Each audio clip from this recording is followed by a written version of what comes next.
Fala galera, beleza? Começando mais um Pode Teclar. Esse aqui é uma iniciativa da Tecla T. A gente vai falar um pouquinho sobre negócio, focado bem no Ceará, focado no Nordeste, mas vamos colocar um pouquinho de tecnologia. A gente é viciado nisso mesmo, não tem jeito. Então fica ligado. Teve muitos episódios aí que a gente já gravou, que estão disponíveis. Assiste, curte, compartilha, faz aquele Leroy todo lá. E é isso. Aqui na descrição tem alguns parceiros da gente, então tem Tecla T. Falou em terceirização, você pode olhar lá. A gente está terceirizado tudo na linha de produção de tecnologia. Tem a T-House, que é a nossa fábrica de software. Então, projetos de começo, meio e fim, você encontra lá. Pode falar com a galera, que já a galera é gente boa. Tem script, estou vestido de script. O Thiagão vai receber no final também um kitzinho dele da script. Show. A gente teve uma ideia de focar um pouco no nosso público tech. A gente achou que esse público estava desassistido, então estava faltando uma marca olhando para eles, como eles se vestem. Essa coleção aqui que a gente deu uma brincada com o Nordeste, é dedicada ao Pode Teclar, então o Thiagão vai receber a dele, então tem uma brincadeirinha com o Nordeste. Essa nossa aqui está brincando um pouquinho com tratativa de erros e tal, então fica ligado, assiste aí, no decorrer do programa vai ter cupom de desconto, você entra lá e curte. Tem a Front Leader, nossa escola de tecnologia, então se quiser se tornar um analista de BI ou um desenvolvedor, você pode sair do zero até estar apto a começar um projeto, então também clica aí e vê como é que funciona tudo isso aí. Galera, hoje eu estou aqui com o Thiago, a gente vai falar um pouquinho aqui sobre tecnologia, um pouquinho sobre atendimento, vamos falar um pouquinho de tudo esse ecossistema de startups aí também, então fica ligado. Thiagão, brigadão por ter topado. Sua disponibilidade aí pra gente foi irada, foi indicação da Lara, então pra gente é sensacional vir com essa indicação. Então é isso, cara, seja bem-vindo, conta pra gente um pouquinho quem é o Thiago. Show, cara. Primeiramente, obrigado, tá, pelo convite, Rafa. É sempre uma honra poder bater um papo, trocar um pouco de ideia, explicar um pouco toda a história, trajetória, seja no âmbito mais pessoal, mas também a trajetória empreendedora, tá? E para quem não me conhece, eu sou o Thiago Amarante, hoje eu sou CEO e CTO na Suri by Chatbot Maker. Legal. A Suri ela é uma inteligência artificial que ajuda hoje mais de 600 empresas a fazer atendimento e vendas dentro do WhatsApp, Facebook, Instagram, de forma 100% automatizada, né? Mais de 3 milhões de pessoas já conversaram com a Suri aí, Brasil afora, trocando 3 bilhões de mensagens. Caraca. Então, espero poder aí compartilhar um pouco, tanto nessa parte mais técnica, como também na parte de negócio e startup, que são assuntos que, se deixar eu falar, meu amigo, falo até acabar a voz. Vamos pra cima. Thiagão, conta pra mim um pouquinho do teu background. A gente estava conversando aqui nos bastidores. Sim. A gente tem um background mais técnico. Sim. Me conta um pouquinho o que é que tu cursou, qual foi a tua linha de desenvolvimento, não sei, conta pra gente um pouquinho. E é interessante, é muito bom, 2 desenvolvedores conversando e ainda com essa pegada mais de negócio que a gente estava até falando, né? Que é um negócio fora da curva, né? E até vou contar outras histórias quando se cruza comercial com tecnologia, alguns episódios que a gente passou. Mas falando um pouco do meu background, eu comecei a programar com meus 13 anos. Eu sempre fui uma criança muito inquieta, no qual eu idealizava muitas coisas e não conseguia realizar elas, né? Idealizava, mas não executava. E aí eu vi na programação, meu irmão, na época que ele estava fazendo escola técnica, eu vi ele mexendo numas letrinhas, nos códigozinhos, e que a partir daqueles códigos, o que ele pensava, que ele idealizava, né? Conseguia se concretizar. Então eu vi na programação um local onde você poderia idealizar e ver as coisas acontecerem, né? Então, aos meus 13 anos, eu fui ali apresentado ao Delphi. Eita, então, caraca, comecei com Delphi ali, programando, sozinho mesmo. Então, tinha diversas ideias para fazer coisas. E comecei a programar autodidata mesmo. E dali, então, fui seguindo carreira sozinho mesmo. Então, tudo que eu aprendi foi muito autodidata. Aos 13 anos eu comecei a programar, fiz o meu primeiro, não chamava nem de startup, mas foi o meu primeiro empreendimento, que era um site de baladas. Eu acho que alguns até conhecem, que era o ZoeiraNet. Então, o ZoeiraNet era um site bem conhecido, de cobertura de eventos aqui. E aí foi quando começou a eu ver essa questão de negócios versus desenvolvimento, né? Então, com o ZoeiraNet eu conseguia codificar, que era algo que eu super gostava, e ainda conseguia tocar essa parte mais de negócio, que que foi quando eu comecei a me apaixonar mais por isso. Entendi. E aí aí eu lembro que eu tinha um sócio, que o irmão dele era dono de uma empresa de tecnologia, também aqui em Fortaleza. Aí foi quando ele estava precisando de um programador lá e me indicou. Então imagina um menino velho, 14 anos, eu lembro ainda que eu fui com uma camisa regata do Brasil, calça skatista, fazer a minha entrevista de trabalho lá. E ele, tô precisando de um programador, meu irmão disse que você era muito bom programando e queria saber se você queria uma oportunidade. Eu, rapaz... É agora. Para criança ali começar a programar e ainda sendo remunerado por isso, para mim era um parque de diversões. Eu lembro que eu não que eu esteja incentivando, tá? Mas eu gazeava aula às vezes para poder ir para o estágio, para poder ir lá codificar. Então, às vezes eu chegava lá no estágio, aí o meu chefe, rapaz, mas não era para tu estar na aula? Ele, não, mas faltou, o professor faltou, e aí eu vim logo para cá para programar. Então, assim eu comecei a me apaixonando mais pela programação e foi assim que eu fui trilhando de empresa a empresa, me especializando mais.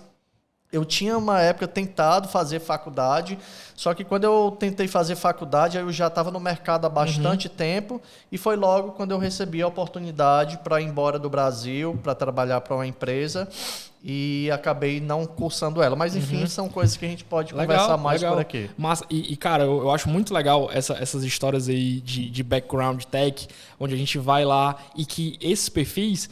Eu costumo dizer que eu acho que era mais difícil antigamente para a gente conseguir desenvolver esse tipo de aptidão, porque nem tinha essas informações tão fáceis como a gente tem hoje. De forma alguma. As tecnologias também não eram tão amigáveis como é hoje em dia. Hoje em dia tu pega... IntelliSense, debug, essas coisas. Pronto. Tentar não falar tão técnico, tá? Mas essas coisas...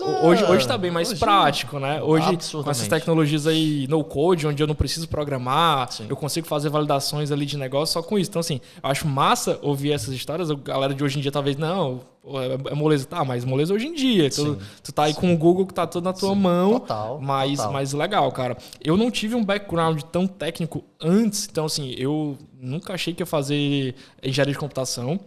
Ia na linha sempre do direito, mas sempre gostava de brincar, né, com computação e tal, um pouquinho.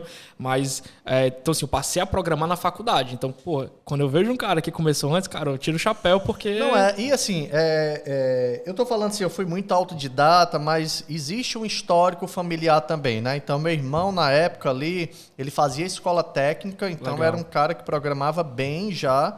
Meu pai veio também de um background tecnológico, então meu pai tinha aqueles computadores que era fitinha cassete ali ainda, onde fazia as coisas. Então eu sempre fui muito curioso nisso. Eu lembro perfeitamente que antes mesmo dos 13 anos, ele tinha uns livros de programação que era um monte de códigozinho que você tinha que copiar para o computador para fazer um joguinho. Funcionar. Então eu lembro que às vezes eu passava a noite colocando os códigozinhos ali dentro do computador para ver se aquilo se transformava num jogo. E ele tinha também umas revistas de eletrônica, né? Então eram coisas também que eu gostava muito. Aí eu lembro que esse computador dele, eu vendo uma revista de eletrônica, aí na revista de eletrônica falava assim, para você criar um barquinho, você tem que ter um negocinho com a lista verde, os resistores, né? Aí eu lembro que eu abri o computador do meu pai com um alicate de unha, cortei os resistores e montei um barquinho. Olha aí. O barquinho funcionou, mas o computador deixou de funcionar. Então, assim... Mas ele sabia que eu era um cara curioso, então ele viu que foi pro bem, no final das contas. Tiagão, a gente trouxe aqui em alguns episódios passados o Ricardo Colares, lá da Unifor, que tem essa iniciativa já de unir um pouco a academia com a parte técnica. E eu acho, a minha visão sobre o mercado, é que esse perfil que nos motivou para tirar as ideias do papel e executar mesmo, que a programação nos possibilitou, eu acho que elas vão ser cada vez mais constantes em outros cursos. Então, hoje o cara não vai talvez mais precisar fazer uma graduação completa na linha de TI para conseguir tirar a ideia dele do papel. Talvez ele vai ver isso aí, sei lá, no curso de administração, talvez ele tenha um pouquinho de tecnologia. Então, a gente está vendo o movimento da programação ser mais como ferramenta mesmo, como meio, né? Total. Então, acho que a gente vai ver cada vez... Isso vai ser massa para o mercado também de startups. Com certeza, sabe? E assim, às vezes algumas faculdades me chamam para bater um papo lá e às vezes, olha gente, eu vou contar a minha história, jamais estou aqui incentivando ninguém a não fazer faculdade nem nada, mas eu acho que são profissões e profissões, sim, realmente.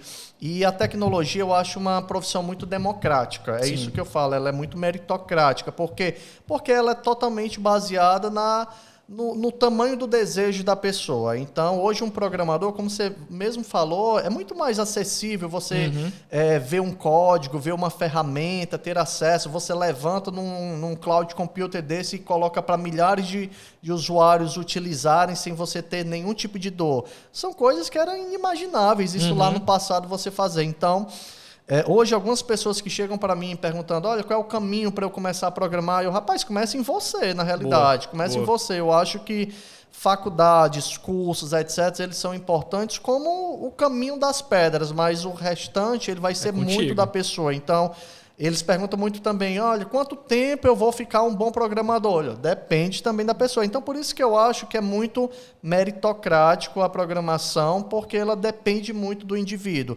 Assim como outras profissões, eu imagino que vai sim ter muito esse movimento. Eu não estou dizendo que nós não temos um olhar para a academia, que nós não temos essa valorização. Com certeza sim, com certeza é muito válido, mas ao mesmo tempo eu acho que o esforço da pessoa também, ele dita muito também, independente do curso ou faculdade que ele tenha feito. Então eu olho muito o perfil da pessoa. Massa. E não a parte muito acadêmica ali.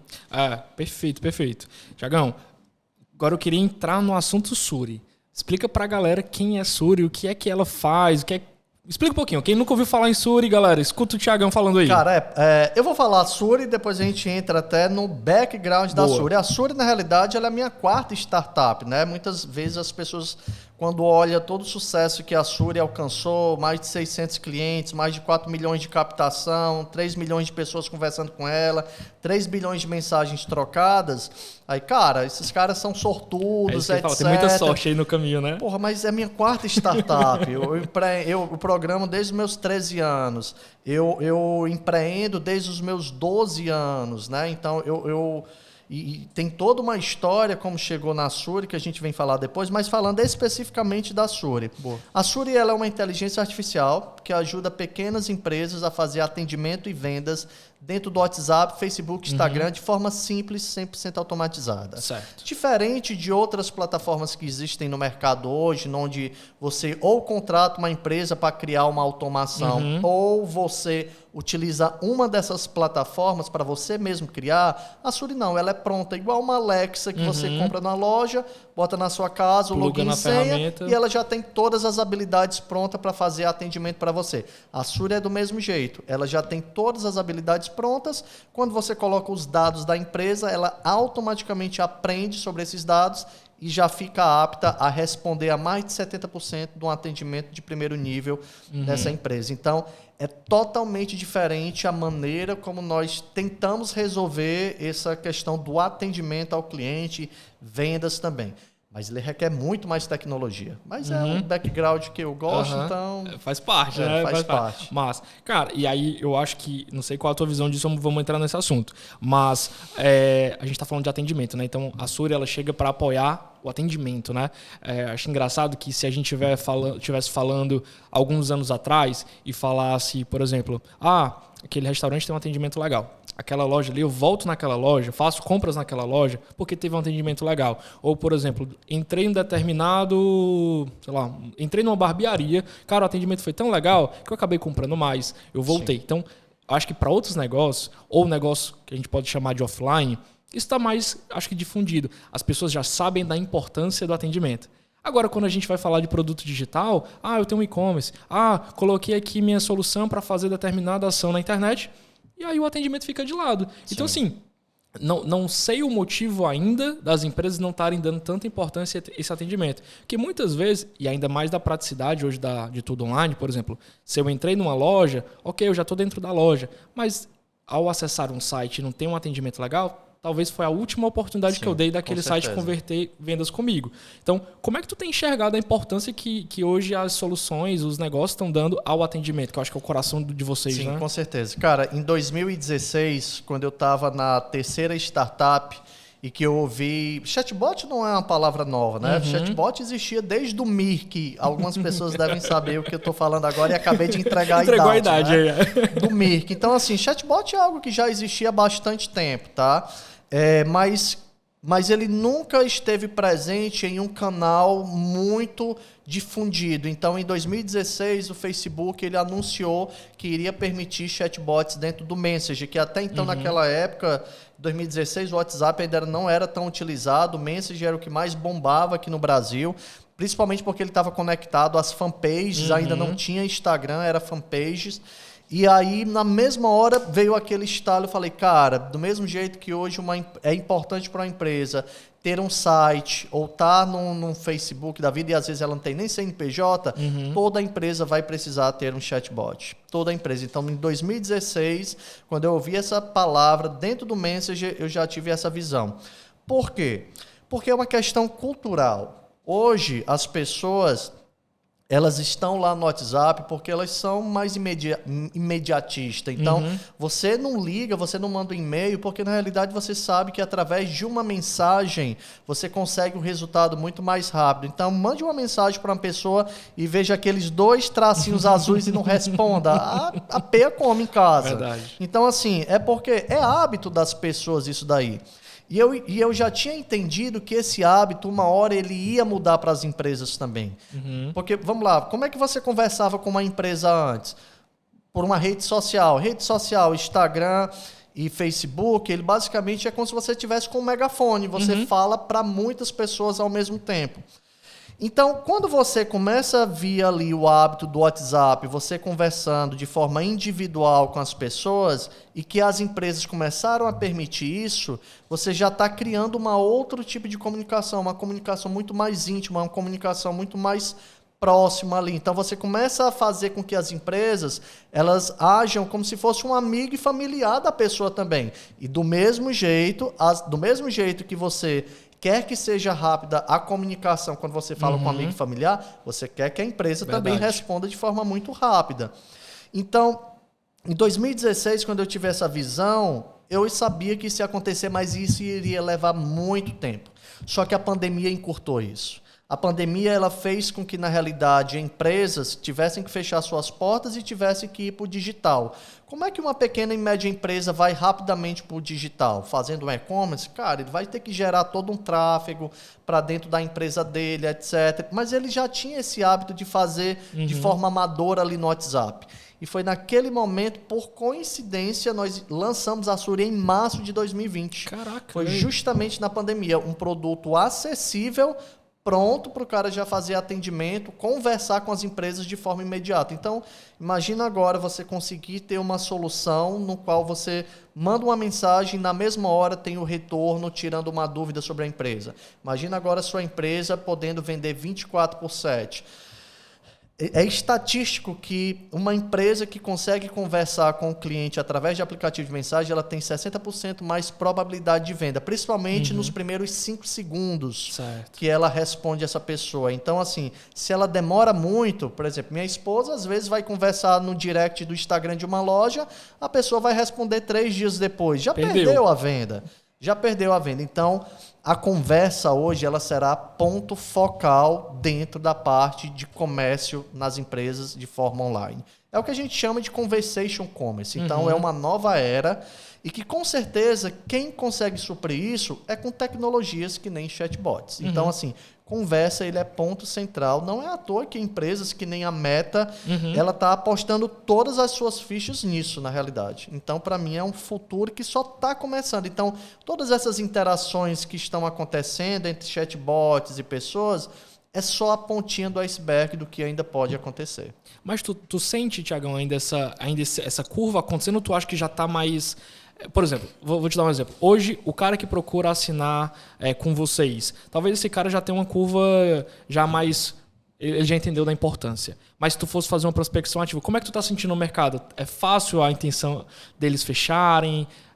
Ele tem essa Sempre funcionou assim. Não... Cara, o que acontece? 80%, hoje nós temos 6,4 milhões de empresas no Brasil. Certo. 6 milhões são PMEs. A gente está falando de 99% das empresas no Brasil. Tá? 87% delas já utilizam o WhatsApp e Instagram como forma de comunicação com seus clientes. Então, eles já têm a dor. Eles já têm a dor hoje. Então, todas as pessoas que conversam com a gente, ele já tá passando sofrendo, pela dor, não é? Vou pegando um gancho rapidinho. 2017 lançamos a Chatbot Maker. Certo. Fazer chatbot de forma customizada para as empresas dentro do Messenger. Messenger, o cara ele não tinha dor. Então, imagina 2 meninos velho, programador, lançando uma empresa aqui no Brasil, no qual a gente chegava para o cliente e falava assim, olha... Deixa eu fazer uma automação dentro do teu Messenger, onde eu vou colocar botãozinho, listinha para conversar com o teu usuário, etc. O cara falava assim, cara, eu não tenho nem essa dor. Assim, eu não tenho ninguém falando comigo dentro do Messenger. Isso em 2017. Hoje é totalmente diferente, principalmente o WhatsApp. O WhatsApp, todo mundo está lá. Todo mundo quer conversar com as empresas lá. E o próprio WhatsApp já entendeu isso, as pessoas já entenderam isso. Então... Eu acho que nós já passamos do momento de que, assim, vai se criar dor. Não, a dor ela já existe. Eu acho que o que existe hoje é como todo mercado quando ele começa. Lembra na época dos sites de compra coletiva? Lançaram os primeiros sites, aí depois lançou uma enxurrada de site. Verdade. Aí ficou aquele negócio totalmente poluído. E hoje é do mesmo jeito com chatbots. Existe uma enxurrada de empresas que se dizem fazer... tecnologias chatbots, e aí é que começa o perigo. Por quê? Porque eles começam a vender soluções mágicas, dizendo assim, olha, você mesmo pode criar seu chatbot, você mesmo pode criar, é super simples, é super fácil. Aí acaba criando aquelas experiências de URA, digite 1 para isso, digite 2 para aquilo, que para mim é uma sacanagem, porque eu já saio do telefone da empresa para poder falar com ela, eu quero assim, olha... Eu quero a segunda via do meu boleto. Perfeito. De forma amigável, como se eu estivesse falando com um amigo e familiar, muito direta. E aí tem um cara e diz, não, digite 1 se você quiser isso, 2 aqui. Dentro de um WhatsApp, cara, para mim perdeu total sentido. Então, existe a dor, só que hoje a dor ela está sendo suprida por um mercado que está acostumando mal o cliente. E aí nós estamos com uma proposta totalmente diferente, dizendo que, olha, não é simples fazer um negócio, mas... Deixa, nós já criamos. Legal. Eu não quero que você crie. Eu quero, na verdade, que você cuide do seu negócio. Você quer atender e você quer vender. Você não quer aprender a fazer chatbot. Uma empresa, no final das contas, dentro de uma pandemia, imagina só, Rafa, março de 2020, a empresa fechando as suas portas ali, porque não podia vender de forma offline. Aí chega um cara e diz, opa, eu resolvo o teu problema. E para isso tu contrata a minha plataforma e tu cria aqueles fluxos de conversa que resolve para ti. O cara, eu tô fechando as minhas portas, eu tenho que pagar minhas contas no mês que vem. Você tá pedindo para eu aprender uma tecnologia para resolver o meu problema? Então, assim, a dor já existe, eu só acho que vai... acontecer uma peneira no mercado que é muito normal. Então, eu acho que existe sim, ela é latente. É tanto que quando nós mostramos para o nosso cliente o que a Asuri é capaz de fazer, rapaz, eu não sabia nem que era possível fazer isso. Olha aí. Sabia nem que era possível. Então, eu acho que está no momento de educação. Perfeito. Pronto. Eu acho que o mercado, para sintetizar o momento, ele está de educação, de solução. Não, e tu falou de um ponto que é sobre algumas plataformas que isso acontece com acho que quase todo segmento. Como tu falou, cara, surgiu compra coletiva, vai vir vários, agora imitando, enxurrada. Mesma coisa eu tô sentindo também com o chatbot. Mesma proposta. Uma empresa diz, não, eu tenho um autoatendimento. Tá, aí eu vou testar, aí eu vou conversar com ela. Aí ela me diz assim, infelizmente já passou do horário do nosso atendentes. Tá, então é autoatendimento? Por exemplo, não custava... Ok, tem alguns fluxos que eu preciso ali de um determinado fluxo que realmente naquele horário não vai atender. Mas será que as informações básicas eu não conseguia ser atendido a qualquer momento? Total. E aí o cara acaba dizendo assim, não, eu tenho autoatendimento. Cara, tu tem mesmo autoatendimento? Né? Então assim... Cadê o 24/7? Cadê essas coisas? É engraçado, Rafa, porque quando nós fomos abrir a primeira captação de investimento, nós fomos conversar com a Capital. A Capital é um dos maiores fundos de investimento aqui do Brasil e a gente já tinha um relacionamento com eles. E quando nós chegamos para conversar lá na banca, né, com eles, a Marília, né, que era a olheira, ela falou assim, olha, seguinte, todas as empresas de chatbot que já vieram conversar aqui com a gente já levaram um não. Então, assim, Entendi. O que vocês têm de diferente para você conversar? Se você quiser, você nem precisa ainda conversar na banca, mas eu já estou lhe dando esse bizu. Então, assim, ela já começou bem o negócio, dizendo assim, botando aquela pressão mesmo. Então, e foi isso que nós mostramos. Nós mostramos que, assim, cara, o cliente, ele não quer chatbot. O cliente, ele não quer aprender chatbot. Ele quer resolver o problema dele de atendimento, ele quer melhorar o atendimento dele com o cliente e ele quer vender mais. É isso. Ele quer fazer isso. Ele não quer saber que tem que criar uma arvorezinha disso, fazer um botãozinho ali. Ele quer o negócio pronto. No final é isso. Eu sempre faço analogia assim, cara, o que é que você quer? Você quer uma casa? Qual é o seu problema? É moradia, né? Você quer uma casa pronta ou quer que eu lhe dê tijolo, cimento, areia, brita?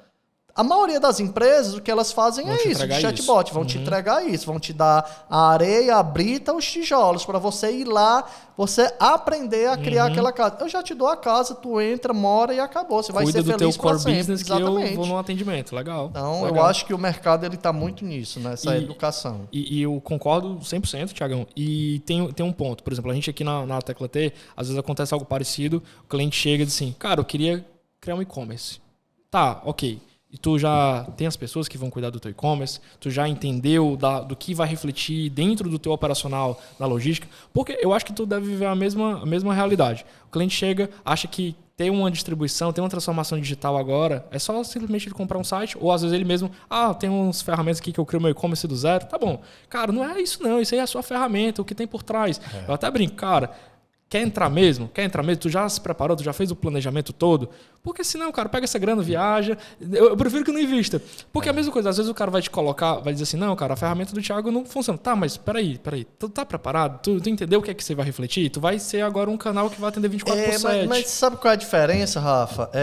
Porque esse cara, é como eu te falei, ele já tá com a dor. Ele já está vendendo ali no WhatsApp. Então, por exemplo, aquela empresa ela já está vendendo os bolos dela pelo WhatsApp, só que de uma forma amadora. Ela está indo lá e respondendo um a um. O cara está demorando na resposta. E ele já está indo lá, manda um PDF com todos os itens, aí responde, volta. Então, assim, ele já está passando por aquilo ali, ele já está usando o canal, certo? Ele só não está usando da melhor forma. Perfeito. E aí é onde entra a nossa solução. Então, assim, o e-commerce, eu concordo com essa visão que você está trazendo, porque isso vai mudar o dia a dia do cara ainda, né? Assim, ele está lá no offline, vai vir para online. Uma operação nova para ele, né? Vai ter uma operação nova. O WhatsApp não, o WhatsApp já está na vida dele. Já está na vida dele. Esse cara ele já está lá respondendo quando pode. Ele não está fazendo da melhor forma, mas ele está fazendo. Aí a nossa solução chega para dar um up, para profissionalizar o negócio. Perfeito. Olha, amigo,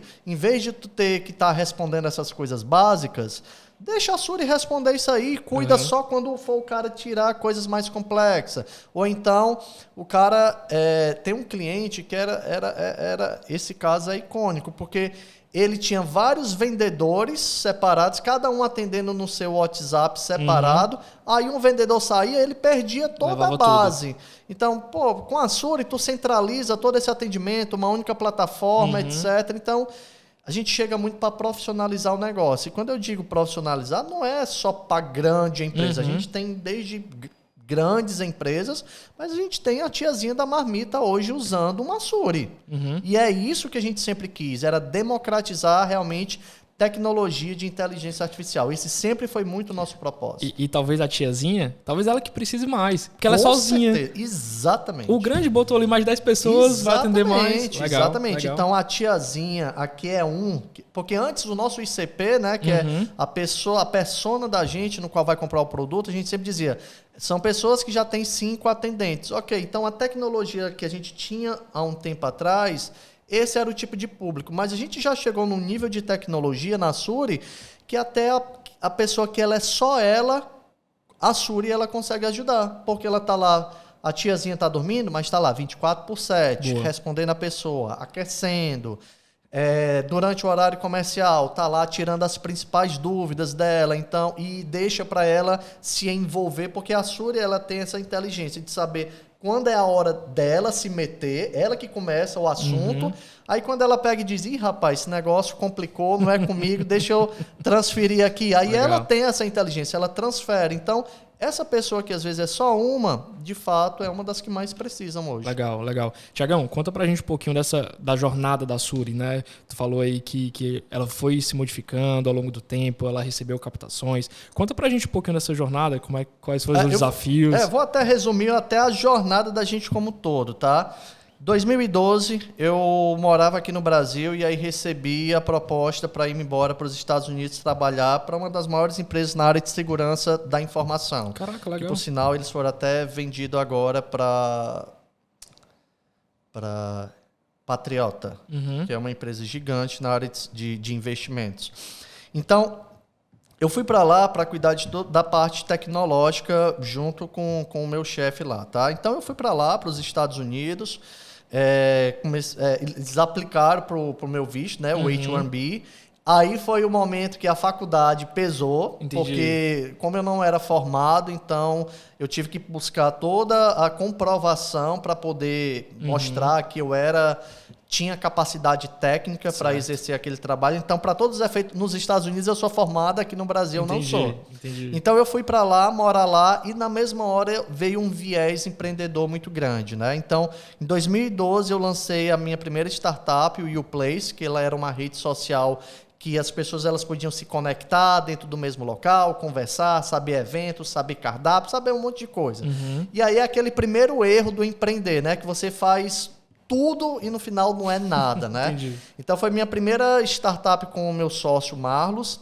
E aí a gente foi criando outras startups que no final elas foram muito mais melhorias daquilo que a gente já fazia. E essa primeira foi lá nos Estados Unidos? Foi lá nos Estados Unidos, exatamente. O público era americano? Não, o público tinha lá, mas tinha aqui no Brasil também. Atingia aqui também. Atingia aqui também. Então a gente montou essa primeira startup. E, cara, é legal porque nessa primeira startup, eu não sabia nem o que era startup, né? Eu era o programadorzinho, queria fazer aplicativos na realidade, né? E o Marlos também, totalmente viés background tecnológico, ele queria era programar. Só que nisso, o que foi que aconteceu? Uma pessoa que estava lá nos Estados Unidos soube que eu estava lá, me chamou para uma reunião porque ele queria oferecer um trabalho para mim, para eu cuidar de toda a parte tecnológica da empresa dele lá nos Estados Unidos.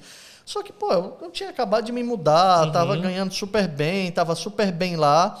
Aí o cara, não, estou super bem no meu trabalho. Só que aí eu vi que o cara tinha grana, etc. Olha, mas eu estou fazendo um projetinho. Você não quer entrar no projetinho comigo? Caraca, então, legal. Eu fui para uma entrevista de trabalho. Eu fui para uma entrevista de trabalho, mas no final eu saí com um investidor.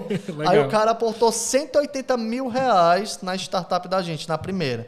Aí eu cheguei pro Marlos, eu fui conversar com o Luiz, tal pessoa, e ele disse que quer entrar na startup e vai colocar 180 mil. E o que a gente vai fazer com esse dinheiro? Eu, rapaz... Vamos descobrir agora. Aí foi a primeira vez que eu fui entender o que era um business plan, fazer uma projeção, etc. E claro que não deu certo. A gente passou 3 meses, devolveu o dinheiro todo para ele. E, cara, foi assim que começou a jornada empreendedora da gente. Com essa startup... Com esses erros de investimento já no primeiro negócio, a gente devolveu, mas em compensação a gente ganhou um grande amigo. A gente ganhou um cara que ficou sendo nosso mentor pro resto da vida. Quando foi lá em 2016, aí a gente já estava com o SpotChat, que esse sim era uma startup focada numa única coisa, fazer check-in e conversar com as pessoas que estão no mesmo local. Ela só era isso. Entendi. Aí esse teve uma repercussão gigante no Brasil e em outros cantos. Tanto que você der uma googlada aí, SpotChat, você vai encontrar em todos os principais portais de notícia. Legal. E aí, a gente conversando com o Luiz, mais de 7 meses depois da startup, ele, cara, vocês são bons programadores, vocês são pessoas que realmente... mão na massa, estão na terceira startup, mas vocês já notaram que vocês não fazem nada que dá dinheiro? Tudo de vocês, na realidade, é startup, ou é startup, redes sociais, esse negócio não dá dinheiro. Vamos fazer alguma coisa que dá dinheiro. E aí, nisso, foi quando apareceu a palavra chatbot, e a gente, cara, em vez de a gente criar um chat para colocar as pessoas dentro, por que é que a gente não faz isso dentro do Messenger? E assim foi que acabou nascendo a Chatbot Maker. E a Chatbot Maker, ela começou nessa maneira, fazendo o quê? A gente criava chatbots customizados, igual a Soft House. Igualzinho a Soft House. O cliente chegava, a Unimed ou qualquer outro cliente chegava assim e falava, olha, eu quero uma automatização assim, assim, assada. A gente ia lá e desenvolvia sob demanda para ele. Então, 100% Soft House o negócio. A gente, cara, isso não escala e a missão da gente não é democratizar a tecnologia, não é fazer com que milhares e milhares de empresas possam utilizar. Eu fazendo isso de forma customizada não vai dar certo. Foi quando, depois de vários insights, a gente pensando ali, eu lembro que eu tinha visto, estava estudando alguma coisa sobre a Alexa, aí eu pensei, porra, mas a Alexa ela já é pronta, não tem que desenvolver. Será que a gente não consegue fazer uma IA já pronta para todas as empresas? Mas aí a gente pensou, olha, mas todas as empresas não serão nosso cliente, porque é uma demanda totalmente diferente. Uma empresa maior, ela quer um negócio mais customizado, etc. Mas nem todo mundo tem que ser nossa empresa, a gente tem que focar em alguma coisa. E aí foi quando a gente começou o desenvolvimento da Suri. Então, em 2 meses a gente fez a primeira versão da Suri. Aí quando foi em fevereiro de 2020, eu lembro perfeitamente, a gente lá em casa, eu e o Marlos, a gente tem 20 clientes no chatbot customizado, isso é o que gera grana para dentro da empresa, é o que paga as contas aqui. Só que a gente tem esse outro produto que é o que a gente disse que sempre queria ser, democratizar a tecnologia.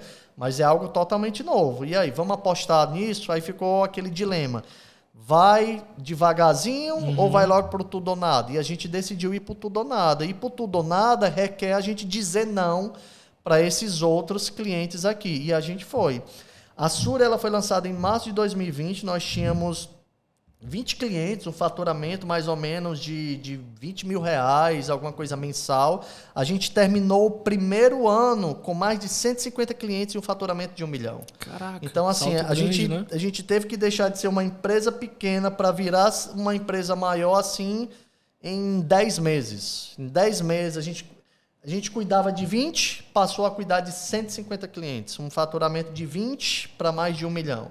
Então, assim, foi uma mudança muito rápida de jogo que a gente teve que ter. Então, assim ficou validado o projeto Suri. A gente viu que tinha um produto muito caixinha, muito prontinho ali para as empresas. E, cara, eu acho que não só esse crescimento, mas eu acho que o que mais impactou na gente naquele momento foi a gente ver que empresas que iam fechar suas portas na pandemia não fecharam graças ao Suri. Aí foi nesse momento que eu vi um propósito. Aí mexe, né, Aí cara? foi o momento que a galera sempre pergunta, cara, quais são os momentos de maior felicidade na carreira empreendedora? A primeira é quando a empresa ela teve uma condição melhor e eu conseguia dar benefícios para o meu time, aumentar salário. E o segundo foi quando a Suri foi lançada, que no meio de uma pandemia, onde várias empresas estavam fechando suas portas, graças a ela, elas continuaram ali vendendo de uma forma muito melhor, muito mais otimizada. Então, foi quando eu disse, cara, é isso que eu quero fazer, né? É isso que realmente deve ser a nossa missão. Ajudar pequenas e médias empresas. Porque até então, o nosso foco era só enterprise. Então, assim, acabou virando a Suri. Que massa essa trajetória. E a gente, talvez isso aí seja a maior dificuldade do segmento de startups e também o que brilha os olhos de quem está querendo entrar, que é exatamente essa dinâmica, né? Tá, então como é que um negócio que já existia, que já faturava, ele está vivendo em 10 meses uma realidade totalmente diferente, né? De faturamento, de preocupações. Então, como é que tu poderia falar pra galera um pouquinho, Thiago, como é que foi a mudança nesses 10 meses? O que é que tu precisou mudar no teu dia a dia? De uma empresa que estava faturando 20 mil reais para uma que estava fechando o ano com 1 milhão de reais. Tu estava olhando para quê nesse momento? Que segmentos? Tipo, agora eu também precisava olhar um pouquinho do financeiro. Agora eu precisava entrar um pouquinho no comercial. Não sei como é que era o tamanho do teu time também. Como é que eram essas duas realidades no dia a dia de vocês? Tá. A gente, naquele momento, nós tínhamos 12 pessoas no time, porque como a gente cuidava de chatbots customizados, uma espécie de soft house, então a gente tinha que estar fazendo reunião com os clientes, vendo o que é que eles queriam de melhoria, etc. Então, era um bot sob assinatura, era uma soft house sob assinatura, mas num foco específico, que era só sobre chatbot. Então, era o que a gente chama... Em vez de no aplicativo ser features, no bot é habilidades que a gente chama. Então, a gente criou esse conceito. E aí, com essas 12 pessoas, quando a gente decidiu se focar na Suri, a gente ficou com aquele receio. Cara, mas e aí? E agora, né? A gente está começando a criar nome, grandes empresas. A gente só tinha grandes empresas como clientes da gente. E tem mais empresas. Eu lembro que tinha os principais hospitais daqui já estavam ali querendo fazer proposta com a gente. E quando foi em fevereiro, a gente pegou, cara, mas, porra, por que foi que a gente abriu mão? Que aí é interessante entender um pouco do histórico. O que é que realmente movimenta o empreendedor? O que é que realmente faz ele dar esses saltos de penhasco, como o pessoal fala, né? Pular num penhasco sem um paraquedas e construir um avião no meio do caminho. Vamos lá. Eu tô morando nos Estados Unidos. O Marlos tem a empresa dele de tecnologia, ganhando super bem, eu ganhando super bem. Só que a gente tinha aquele negócio empreendedor, aquele negócio que falava mais alto, incomodado. A gente pode fazer algo melhor. A gente pode... Eu acho que o lance não é só um bom trabalho, um bom salário. Eu acho que realmente a gente pode ter algo a mais.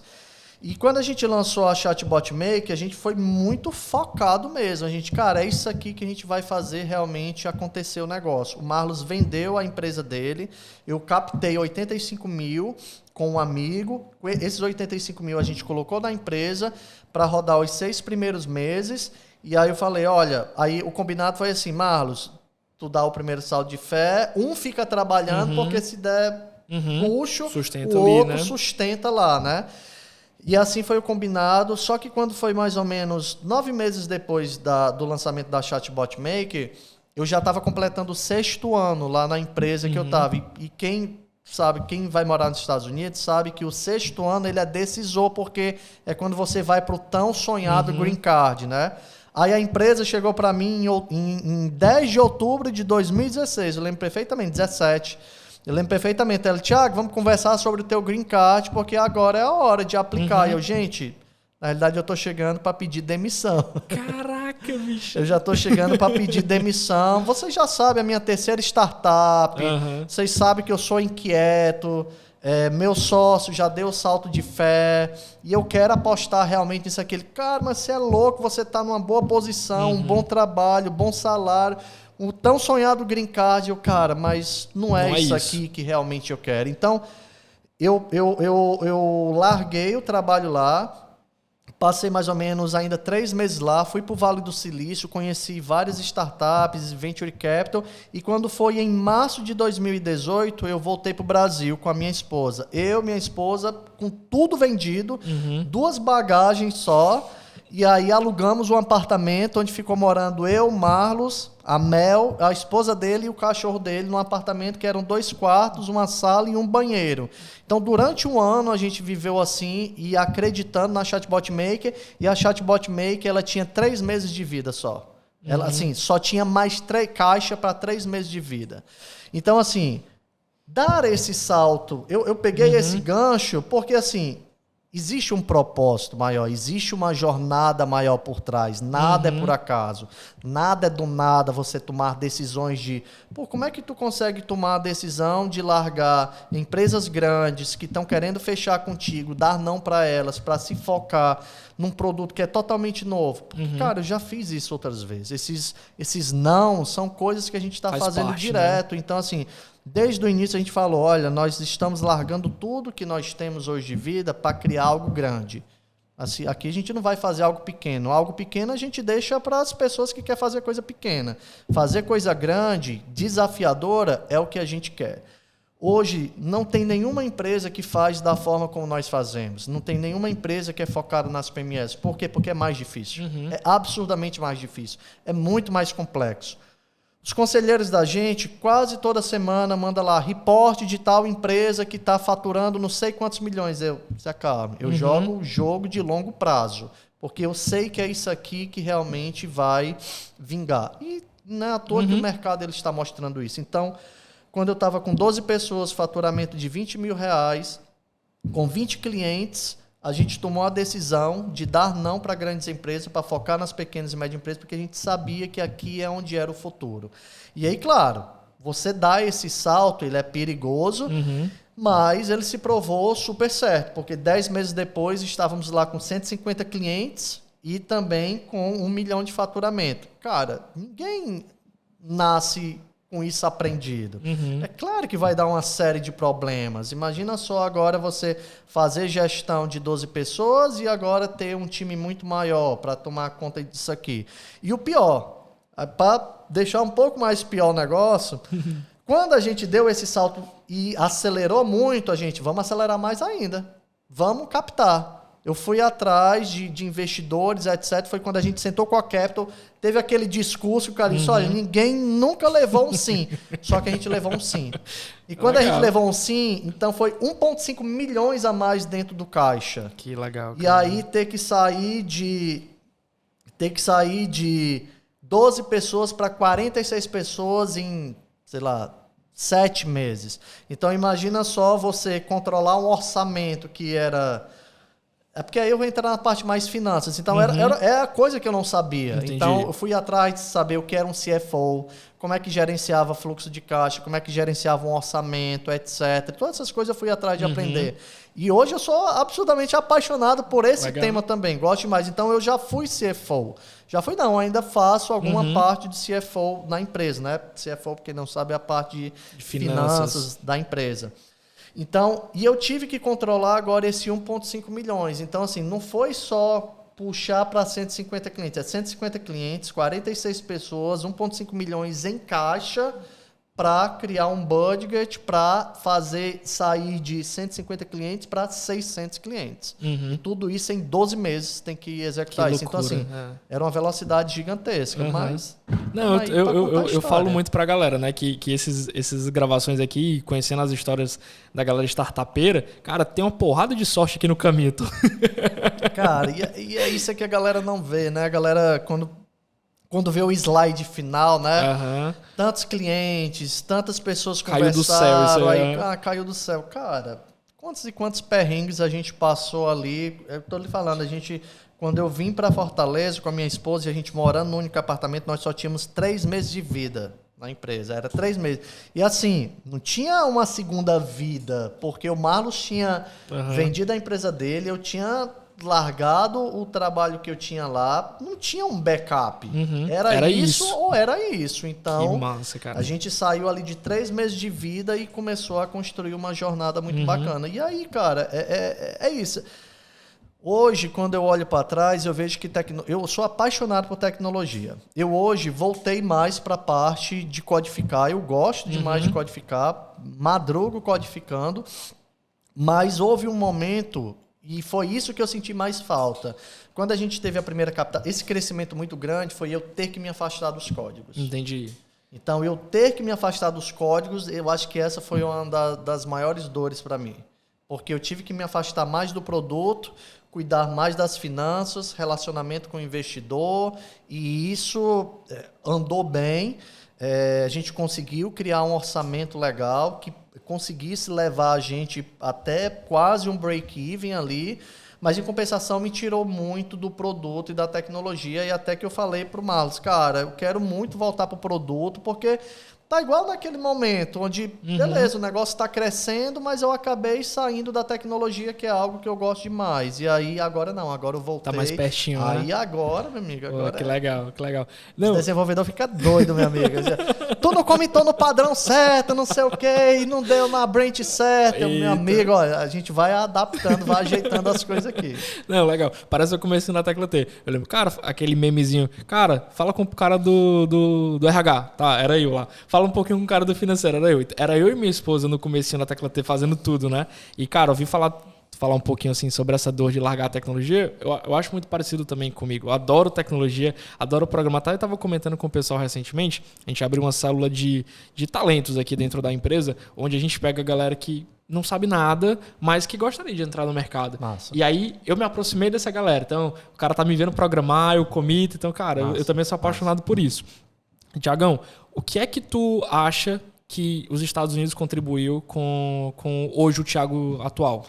Cara, olha, é engraçado porque os Estados Unidos, ele mexe muito com a sua cabeça. O hábito americano de faça você mesmo, que é um negócio que é enraizado neles.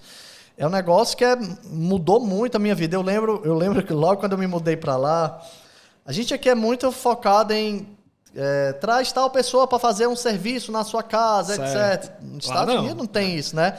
Eu lembro que quando eu me mudei para lá e eu queria consertar uma torneira de casa, eu falando com meus amigos de lá, né, que também eram brasileiros. Cara, onde é que eu chamo a pessoa para mudar a torneira? Ele, cara... Como assim, né? Tem, mas assim, tu vai gastar uns 150, 200 dólares, que é assim, 10 vezes mais caro do que a torneira, para ele fazer isso para ti. Por que tu não olha no YouTube? Aí, então, os Estados Unidos, ele tem muito esse hábito do faça você mesmo. Então, desde trocar uma torneira, pintar a sua casa, etc. Então, é um negócio que está muito enraizado neles. Ou então, você comprar um móvel no IKEA, que é uma loja lá, e você mesmo montar isso. Então, ele força você a ir atrás das coisas, você buscar as coisas. Então, é um negócio que mudou muito, assim, minha cabeça mesmo, essa parte. E o outro é o do falhar e tentar novamente. Então, isso é muito enraizado neles. Normal, cara, né? Não deu certo? Tenta de novo, vamos chorando, lá. não sei o quê. Não, meu amigo, vai logo, vai-te embora. Nem perde tempo fazendo... Olha o que foi que deu de errado para aprender, né? Mas vai para frente. Boa. Então... eu acho que são duas coisas que ficaram muito marcadas em mim. Essa questão do faça você mesmo e a questão do não estar lamentando as falhas daquilo que aconteceu. Então, foi algo que eu trouxe muito para cá e tento passar muito adiante isso para o time também. E acho que lá até não é nem somente do... ok, isso faz parte. É te dar até mais mérito. Tá, tu já tentou quantas vezes? Tu errou quantas vezes? Cara, eu nunca me esqueço. A gente fez uma segunda captação agora, né? E um dos fundos que eu estava conversando, e era um fundo até conhecido, que, deveria já estar nessa vibe. O cara pegou e falou, rapaz, mas tu tá na tua quarta startup, né? E será que isso vai dar certo mesmo? A outra, eu só comigo, meu amigo, eu tenho... tanto que eu aprendi... eu tenho 4 outras formas diferentes de não quebrar uma empresa. Você tá preocupado, na realidade, porque eu falhei outras 4 startups, você vai pegar um cara que muitas das vezes... não passou por nada ainda. Então, assim, eu acho que o falhar e aprender com as falhas, eu acho que é super importante dentro da trajetória e é um negócio que a gente leva muito isso para dentro do time. Cara, quebre, mas quebre rápido o negócio para a gente já consertar esse negócio. Perfeito.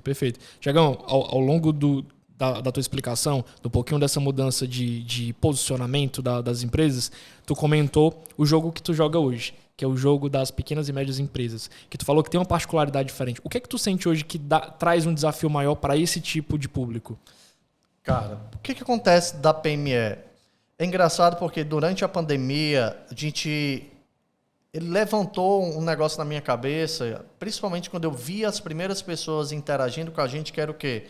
Muitas das vezes essa empresa ela não tinha nem sequer um sistema rodando na empresa dela. Entendi. Então a gente não era só uma empresa de tecnologia, nós estávamos quase fazendo uma inclusão digital. Então, assim, muitas das vezes a Suri é uma primeira ferramenta, é um primeiro contato tecnológico de ferramenta de gestão dele. Não é ferramenta com tecnologia, porque eles já usam WhatsApp, já usam Instagram, mas uma ferramenta de gestão, muitas das vezes a Suri é a primeira. Então, esse é um público que ele tem que ter um produto muito mais fácil de se utilizar. Então, por exemplo, ele baixa um WhatsApp, não precisa ele conversar com uma pessoa do WhatsApp para ensinar ele a mexer no WhatsApp. Ele baixa o Instagram, não precisa ter uma pessoa ensinando ele a mexer no Instagram. Então, a Suri, desde quando ela foi pensada para ser assim, para ser realmente um produto onde ele olha e consegue ver todas as coisas que ele consegue fazer. Então, muitas das vezes, algumas grandes empresas, quando migram para a gente, rapaz, o sistema de vocês é tão simplificado, até a quantidade de menus, né? Isso mesmo. O que tem que ter. Perfeito. Tem o que tem que ter para resolver o seu problema. Eu não tenho dúvida que ela vai resolver o seu problema. Nossa. Então, essa simplicidade é algo que o PML precisa muito, e principalmente a educação de mercado. Então, hoje a gente está muito também nessa linha de querer educar o mercado. Eu acho que foi uma estratégia muito bem executada pela RD Station, quando trouxe embalde marketing, etc., de não só trazer uma ferramenta similar à HubSpot, mas também pregar essa cultura, né? Educar sobre como era fazer marketing dessa forma. Então, hoje a gente está muito nessa pegada também. Como é vender dessa forma? Como é vender pelo WhatsApp? Como é vender pelo Instagram de forma automatizada, só que de uma forma extremamente simples? Eu lembro que quando a gente mudou para o nome Suri, A maior preocupação da gente, quando a gente colocou inteligência artificial, o cara quando bate o olho já diz, isso é puta caro, meu amigo, isso aqui deve ser muito caro, essa ferramenta. Mas não. A gente personificou ela, criou um avatar para ela, justamente para levar a simplicidade. Então, foi justo uma estratégia que a gente fez. É tanto que hoje a gente está no meio da transição. É Chatbot Maker. Como a gente não é uma empresa que cria chatbot mais customizado, a gente é uma empresa agora de um produto só, por isso que a gente migrou para Suri by Chatbot Maker. E o by Chatbot Maker ainda é uma estratégia de marketing, mas em algum momento vai ser só Suri. Entendi. Vai virar só Suri ele. Então, o PME ele requer um cuidado maior. É o que eu sempre falo lá para o time. Olha, se fosse para já ganhar muitos clientes da noite para o dia, era só a gente ter feito o que a gente faz hoje para grandes empresas. Bota um construtorzinho aqui para eles criar aquelas árvores, já teria um monte de cliente aí com a gente. Mas fazer da forma como a gente faz, pronto, não tem. É muito mais complexo. É tanto que a gente conversa com todas as outras empresas de chatbots, concorrentes da gente, e eles sabem que é mais complexo fazer isso. Por quê? Porque é o PME. Entendi. O PME é mais complexo você vender isso, você levar essa simplicidade para ele. Mas eu não tenho dúvida, a gente está falando de 99% das empresas. E não é só porque é um oceano azul, é porque são as que mais precisam. São elas que mais estão necessitando desse tipo de ferramenta. É por isso que a gente é muito apaixonado pelas PMEs. Que massa. E eu acho que assim, o propósito também do nosso projeto é entender...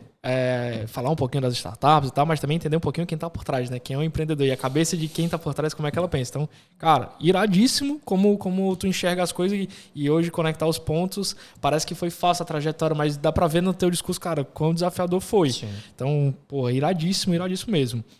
A gente tem uma etapa aqui do nosso papo que tem umas perguntinhas que não tem resposta certa ou errada, mas é para pegar um pouquinho como você pensa. Sim. Então, é o que der na tua cabeça mesmo e vamos nessa. Tiagão, se tu pudesse falar alguma coisa para si no primeiro dia que tu abriu o primeiro negócio, o que é que tu falaria? Talvez falaria, ei, não abandona esse green card não. Brincadeira. Mas o que é que tu falaria para aquele... Cara, e hoje, então, nesse mercado, porra, eu já ganhava super bem na época que eu trabalhava lá nos Estados Unidos como programador. Hoje, então, é um negócio surreal, né? Então, às vezes, eu recebo diversas vagas, né? Propostas ainda no LinkedIn. E esses dias eu recebi uma para CTO, numa empresa lá dos Estados Unidos, aí eu mostrando para os meus amigos, cara... Como é que assim, tá louco, né? É um valor exorbitante, né? E é engraçado você empreendendo e tendo essas tentações, né? É verdade. Mas eu acho que quando você está muito focado no propósito, eu acho que fica muito alinhado, né? Mantém, eu acho que não balança nem nada, tá? Mas o que é que eu diria se eu fosse começar ali, sendo a minha primeira... empreitada. Eu acho que eu diria algumas coisas, não seria só uma, mas a primeira seria que é algo que eu levei um tempo depois para aprender e eu acho que isso é muito por conta do programador que eu sou. Então, programador é assim. Teve uma ideia, ele começa a fazer as classes e o banco de dados. Vai para cima. Ele não vai estruturar a ideia, nada do tipo. Então, eu acho que se apaixone pela dor e não pela solução. Certo. Então, eu acho que me apaixonar pela dor do cliente e não pela solução que eu estou fazendo, eu acho que seria algo que, se lá atrás eu tivesse entendido que tecnologia ela é meio e não fim, eu acho que teria economizado uns bons solados aí de sapato, com certeza. Boa. E que é muito mais difícil, né? A gente se apega muito na parte... Com certeza, cara. A gente se apaixona pelo aplicativozinho que a gente está fazendo. Verdade. Então, é um negócio difícil. É igual como se fosse uma criança, né? Então, total. você acaba levando como se fosse uma criança, mas faz parte. Faz parte, é esse faz game. parte. E eu acho que é hoje isso que eu tento levar muito pro time, né? Gente, não estou falando para nós fazermos gambiarra, mas como é que a gente sempre pode estar atento à dor do cliente, não focado só em determinadas coisas. Qual é o melhor processo financeiro de cobrança para o cliente? Cara, qual é o feijão com arroz que a gente tem que fazer? que resolve o nosso problema e atende bem o cliente. É isso.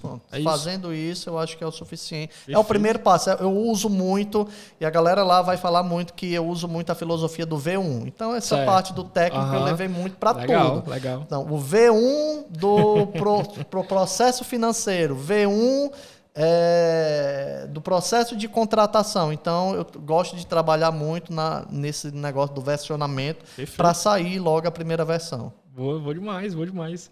Tiagão, diga um filme ou livro que todo mundo deveria assistir ou ler. Aí não necessariamente de negócio, mas se for de negócio tá tudo certo também. Tá, cara, eu não sou muito de ler livros, eu sou muito de consumir conteúdo visual, assim. Eu sou um cara que funciona muito bem com vídeo, um workshop, um podcast. Isso para mim é a forma que eu absorvo mais conhecimento. Então eu não vou me ater aos livros porque de fato não é muito a minha praia, tá?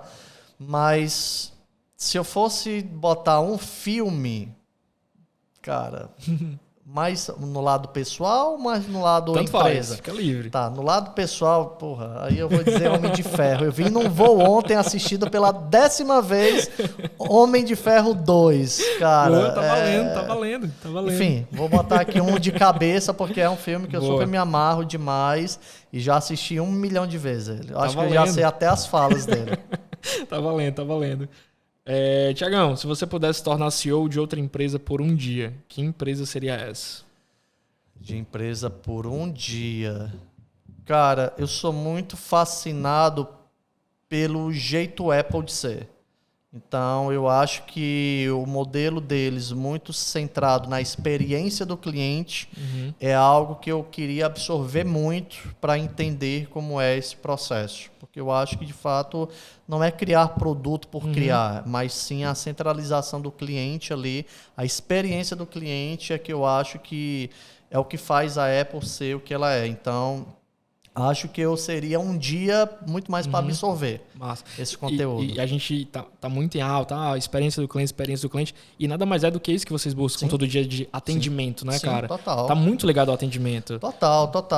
O próprio formato, como nós fazemos a conversa da Suri, ele é 100% para deixar ela muito amigável, muito familiar, como se o cara estivesse falando com um amigo e um familiar. Então, é um negócio que a gente busca muito, essa simplicidade.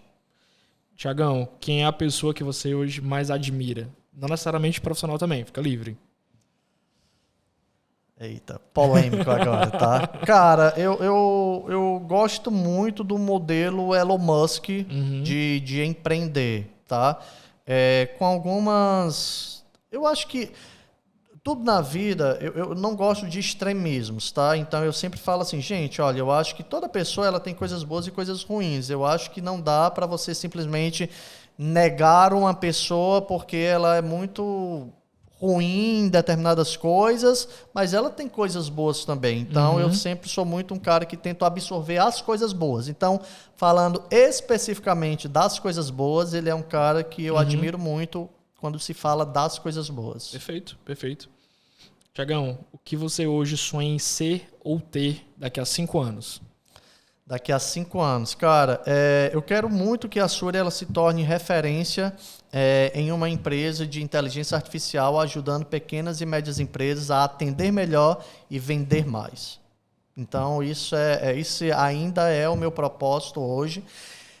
Muitas pessoas elas me perguntam, cara, você pensa em empreender mais, pensa em fazer outras coisas quando der um exit ou coisa do tipo? Cara, sim, porque eu sou muito inquieto. Tipo, às vezes eu tiro 3 dias para relaxar, eu não consigo. Então, já fico mirabolando ali uma série de coisas. Mas hoje o meu foco 100% é a Suri e é isso que eu quero que ela se torne. E ela se tornando é um desejo meu também. Isso. Boa, iradíssimo. Tiagão, tem aqui um kitzinho da Script. É uma, como eu falei no começo, é uma camisa que tá ligado com o nosso público. É massa que tu tem o background técnico aí também. Então, a gente tentou buscar brincadeiras com os modelos para a gente sentir um pouquinho mais fica à vontade. A gente fica muito mais... Eu venho da galera com as camisas. Vê que tem essa camisa aí. E aí a gente tenta dar uma brincada com esse ecossistema. Essa que tu ganhou é igual essa que eu tô. Então a gente brinca um pouquinho com o TryCat, onde a gente trata os nossos eventos, os nossos erros aí. E no caso aqui, esse tratamento que tem aí não sei o que foi, só sei que foi assim. Então a gente brinca um pouquinho com o Nordeste e tecnologia. Aí dá para pegar aí, mas... Cara, só sei que foi assim. Sensacional. Massa. Muito bacana. Pô, obrigado, gente. Obrigado. Show. Com certeza... Vou usar demais. Tiagão, obrigado pela disponibilidade, pelo tempo.